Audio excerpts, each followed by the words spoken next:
Good morning student. आज हम gratuity act के बारे में बात करेंगे। ग्रेजुएटी एक्ट में किस प्रकार से एग्जाम किया जाता है उसकी डिटेल्स की बात आज हम करते हैं कि ग्रेजुएटी एक्ट 1972 अप्लाई करना है या नहीं करना है, इससे रिलेटेड अपना आज का क्वेश्चन रहेगा। देखिए आज हम थर्ड क्वेश्चन कर रहे हैं जिसमें अपने को ग्रेजुएटी एक्ट 1972 नॉट अप्लाइड के बारे में बोला है, परंतु हम दोनों की बात करते हैं। अप्लाई करना है तो ग्रेजुएटी एक्ट किस प्रकार से अप्लाई किया जाएगा और नॉन अप्लाइड है तो किस प्रकार से करना है। तो अपनी बुक में देखिए आप, हम थर्ड क्वेश्चन में श्री D.K. गोयल जो है उसको ग्रेजुएटी एक्ट 1972 नॉट अप्लाइड के अकॉर्डिंग उसकी सैलरी कैलकुलेट करके अपने को बतानी है कि ग्रेजुएटी में उसकी कितनी अमाउंट एग्जाम्प्ट रहेगी, उसके बारे में हम बात करते हैं। तो इसके लिए अपने को क्या करना पड़ता है, ग्रेजुएटी एक्ट 1972 क्या है इसके बारे में पहले बात करते हैं, जिसमें ये है actual amount of gratuity.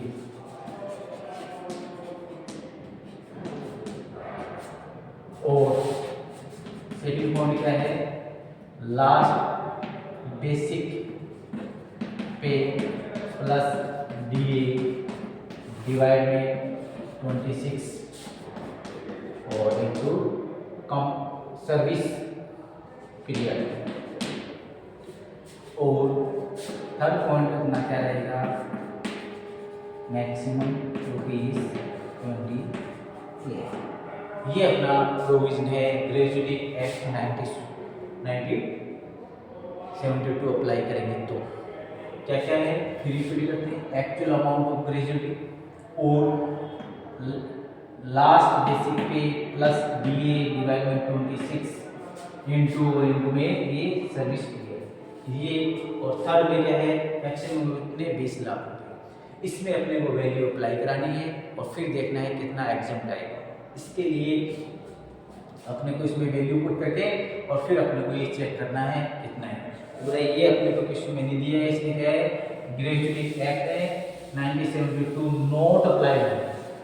Not applied है तो इसका प्रोविजन क्या है वो सुनिए। ग्रेजुएटी एक्ट में नॉट अप्लाई कर रखा है इसने, तो इसके लिए अपने को एक्ट में नॉट अप्लाइड है, इसलिए ग्रेजुएटी का जो बेसिक प्रोविजन है वो अप्लाई करेंगे। Gratuity actual amount of gratuity और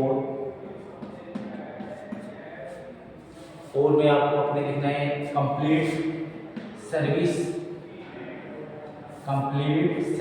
पीरियड डिवाइड में 2 इंटू एवरेज सैलरी। और तीसरा पॉइंट क्या है, तीसरा वो है मैक्सिमम कितने ₹20, मैक्सिमम ₹20। ये छोटा सा प्रोविजन है 1972 नॉट अप्लाइड हो तो अपने को इस तरीके से करना है एक्चुअल अमाउंट ऑफ ग्रेजुएटी। और सेकंड पॉइंट में आपको क्या लिखना है बेटा, complete service period divide 2 into average salary और मैक्सिमम कितने 20 लाख रुपये। ये अपना प्रोविजन है, इस प्रोविजन के अकॉर्डिंग अपने को वैल्यू पुट करनी होती है। अब देखो इसमें एवरेज सैलरी है, ये थोड़ा कंफ्यूज करने वाला है। कंप्लीट सर्विस पीरियड क्या होता है वो सुनिए। जैसे अपने को इसमें जो क्वेश्चन अपन कर रहे हैं थर्ड क्वेश्चन, इसमें इसने बताया कि कंप्लीट सर्विस पीरियड अपने को दे दिया इसमें 34 ईयर और 9 मंथ और 23 डेज, ये दिया है कंप्लीट सर्विस पीरियड में। तो बेटा कंप्लीट यहाँ पे क्या लिखा है, complete service period, complete service period in a year, only in a year. मैं जो बोल रहा हूँ ध्यान से सुनना, यहाँ पर ओनली ईयर ही लिखने हैं, तो यहाँ पर मैं कितने लिखूंगा, ये लिखूंगा, ठीक है। डिवाइड बाय 2 कर देंगे। एवरेज सैलरी का मीनिंग क्या है ये और आपको बताएंगे। और ये थोड़ा ध्यान रखना, आज अभी आप पूछ रहे थे मेरे को कि यहाँ पर यदि ग्रेजुएटी एक्ट 1972 अप्लाइड होता है तो उसमें अपने को कंप्लीट सर्विस पीरियड में अपने को क्या लेने हैं कि मोर देन 6 मंथ है, तो ये कितने माने जाते हैं 35 ईयर में लिखा अप्लाइड वाले में। ठीक है, समझ में आने के बाद आपके अप्लाइड होता तो कंप्लीट सर्विस पीरियड में यहाँ 34 नहीं लिखते 35 लिखता, क्योंकि मोर देन 6 मंथ को आपको क्या मानना है, 1 ईयर मानना है। तो ये 6 महीने से ऊपर हो तो उसको क्या मानना है, 1 वर्ष मानते हुए इसको ईयर अपन क्या मानते, 35 ईयर यूज करते। परंतु ये नोट अप्लाइड का है, ग्रेजुएटी एक्ट 1972 नोट अप्लाइड में साफ लिखा है complete service year, complete service period बोल दीजिए या complete service year divide by 2 into average salary. तो इसमें अपने क्वेश्चन में देखते इसने कितने वर्ष काम किया है, 34 ईयर 9 मंथ और 23 डेज, इसलिए अपने को इसको कंसीडर नहीं करना है। ईयर अपने को कितना रखना है, 34, क्योंकि ये नोट अप्लाई कर रहा है। क्लियर।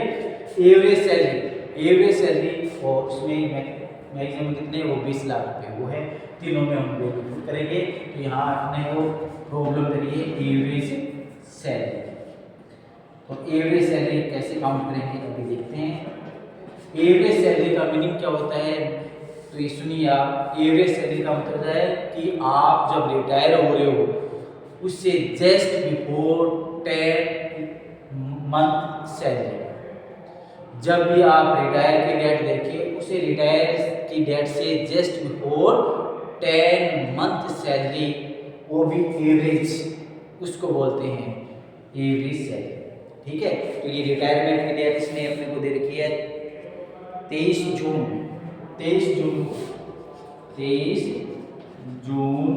2023 को ये रिटायरमेंट हो गया। ग्रेजुएटी है, पेंशन है, लिव एनकेशमेंट है, इनका पूरा आपको तैयारी करनी है। इसलिए अपने को क्या करना पड़ेगा, रिटायरमेंट के ही क्वेश्चन है उसमें ये प्रॉब्लम मिलेगी आपको। ठीक है, पेंशन कब मिलती है, रिटायरमेंट के बाद, ग्रेजुएटी कब मिलती है, रिटायरमेंट के बाद। उसके बाद रिटायरमेंट की आपको डेट इसने देखी है कि ये 23 जून को 2023 को रिटायर हो गए। ठीक है, एवरेज सैलरी का मीनिंग बताया, रिटायरमेंट से just before 10 months average salary से उसका मीनिंग लगाया जाता है। तो ये रिटायर हो गया जो उस समय इसको बेसिक पे मिल रहा था 31,200 रुपये इंटू 5, जनवरी से जून तक करोगे 5 महीने तो ये, और ये अपने को क्वेश्चन बोल रहे हैं कि इंक्रीमेंट उसको जनवरी से स्टार्ट होता है। ठीक है, इंक्रीमेंट 1200 रुपये का उसको मिलता है, और कितने 1200 रुपये का, वो जब इंक्रीमेंट कब लगता है, जनवरी से स्टार्ट होता है। तो जनवरी से जून तक 6 महीने तो ये हो गए, 6 महीने तो अपने को तो 5 महीने की कार्रवाई करनी है। इससे पहले में क्या है, 31,500 आपको मिल रहे हैं ना, 31,200 मिल रहे हैं। ठीक है, तो लास्ट में कितने थे, लास्ट में 30 थे, इसमें 1200 रुपये ऐड कर दिए इस वर्ष के, तो ये 31,200 बन गए थे। तो अपने को रिटायरमेंट से जस्ट बिफोर 10 मंथ की अपने को एवरेज सैलरी लेनी है। तो ये जनवरी से और रिटायरमेंट तक के उसको मिल रहे थे वो 5, इससे पहले 30,000 इंटू 5, तो बेटा ये तो हो गया अपने को जस्ट बिफोर 10 मंथ सैलरी। और मैंने कहा कि एवरेज करना है, तो ये लीजिए एवरेज, ये इसका एवरेज कर दिया। ये 5 महीने रिटायरमेंट से जस्ट बिफोर, और ये टोटल मिला के 10 महीने की मैंने सैलरी काउंट कर दी है रिटायरमेंट से जस्ट बिफोर 10 मंथ सैलरी। ठीक है, बेसिक पे, और उसके एवरेज करने के लिए डिवाइड मैंने 10 किया है।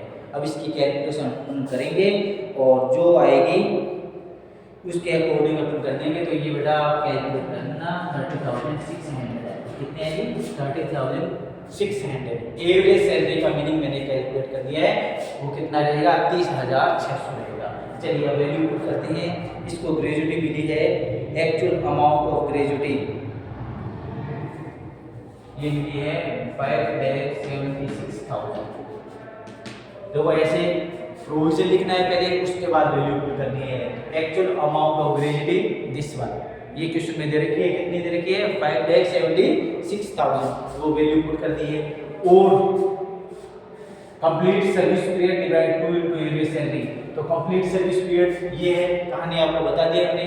इसमें आपको मंथ और डेज को कंसीडर नहीं करना है, आप ओनली ईयर को ध्यान में रखना है। तो ये रही इसकी 34 divide by 2 into average salary, as का होता है एवरेज सैलरी। कितनी है एवरेज सैलरी, ये हमने काउंट कर लिया वर्किंग नोट में 30,600 ये अपन काउंट करेंगे इसको। इसकी अपनी कार्य अपने पास आ गई है, तो ये अपन काउंट करेंगे और देखते हैं कितनी आती है इसमें। ये अपन काउंट करते हैं तो ये आती है 5,20,200। ठीक है, 5,20,200 ये इसकी कैलकुलेशन है पाउंड नंबर सेकंड की। और पाउंड नंबर थर्ड की आपको पहले ही बता रखी है 20 लाख की। विच आर लेस, इनमें से जो कम है वो एग्जाम्पल माना जाएगा। तो यस देखिए ये कितना है, ये तो है, ये कितना है, ये कितना है, तो सबसे कम इन तीनों में कौन सी है, 5,20,500। तो सबसे कम है वो एग्जाम्पल रहेगा। इस तरीके से अपने को देख लिया हमने। अब हम टैक्सेबल अमाउंट बता देते हैं कितनी रहेगी।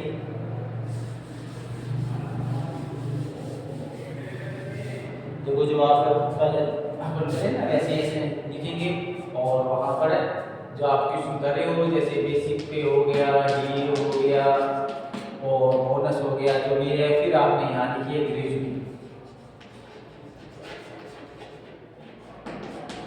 ग्रेजुएटी कितनी मिली अपने को, ग्रेजुएटी का ग्रेजुएटी अपने को मिली है 576। इसके बाद यहाँ लिखेंगे लेस एग्जाम। कितने एग्जाम कर रहे हो इस प्रोविजन के अकॉर्डिंग, ये आप एग्जाम करें 5,20,200। ये अपन लेस कर देंगे और जो बचा है वो एक्सेप्ट कर देंगे। इस तरीके से अपने को अप्लाई करनी है। समझ आ गया? तो ये बड़ा प्रोविजन है और आपको एग्जाम में मिलेंगे इस तरीके के क्वेश्चन। तो आपको ध्यान क्या रखना है, अभी मैं देख रहा हूँ आपको कि आप ये प्रोविजन नहीं लिखते हो, डायरेक्ट वैल्यू पुट करते हो। तो बेटा आप प्रोविजन लिखोगे ना तो याद रहेंगे इस तरीके से करके, और ये इसमें से लेस करके बाहर टैक्सेबल कर देंगे। तो ये आज हमने ये क्वेश्चन नंबर 3 कंप्लीट कर लिया है। ग्रेजुएटी एक्ट 1972 नोट अप्लाइड का, अप्लाइड का नहीं, नोट अप्लाइड का है। अप्लाइड का भी स्टार्टिंग में फॉर्मूले लिखा था ना, वो अप्लाइड का था। इसमें इसने बोला है, डिफाइन किया है कि ये अप्लाई नहीं करना है, नहीं करना है तो अपने को नोट अप्लाइड वाला क्वेश्चन किया है। इसमें अपने को मेन ध्यान रखने वाला काम क्या है, एवरेज सैलरी। तो एवरेज सैलरी फिर रिपीट कर देता हूँ, रिटायरमेंट से ठीक पहले 10 महीने की एवरेज सैलरी जो आप काउंट करोगे उसको बोलते हैं यहाँ पर लिखने के लिए। तो ये देखो रिटायरमेंट से जैसे बिफोर 10 मंथ की एवरेज सैलरी मैंने यहाँ काउंट कर दी है, वो यहाँ मैंने यूज की है। और ईयर कंप्लीट सर्विस पीरियड में का मतलब होता है, इसलिए ईयर ही लेना है, मंथ और डेज को शामिल नहीं करना है। तो ये कंप्लीट हो गया। नेक्स्ट वीडियो में अपन आगे स्टार्ट करेंगे कंपनसेशन। Thank you.